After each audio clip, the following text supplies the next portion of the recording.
Napakalaking hamon ang mawala ng magulang at mawala ng tahanan. Pero ano man ang ibato sa akin ng kapalaran, I'll make sure na ibabalik kita sa pinagmulan mo. mas marami akong dapat patunayan.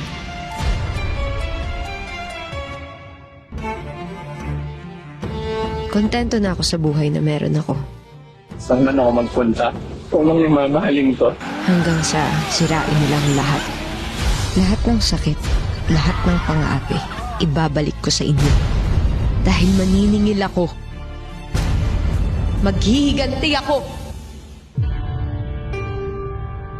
Ano man ang panglalait at pangmamaliit na iba to sa akin, hindi ako magpapatinag para ipagtanggol ang mga inosente at naghahanap ng hustisya.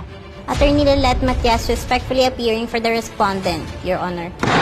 All the case. Gagawin ko ang tungkulin ko dahil walang sino man ang nakatataas sa batas.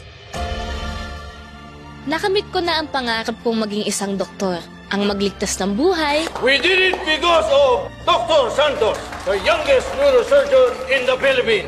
At gawing laging proud sa akin si nanay. Sa bagong yugto ng aking kwento, buong tapang ko pa rin haharapin ang mga darating na hamon at pagsubok.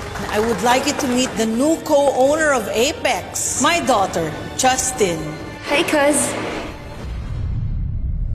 Sa bawat hamon, kasama mo ang mas palabang mga drama sa hapon.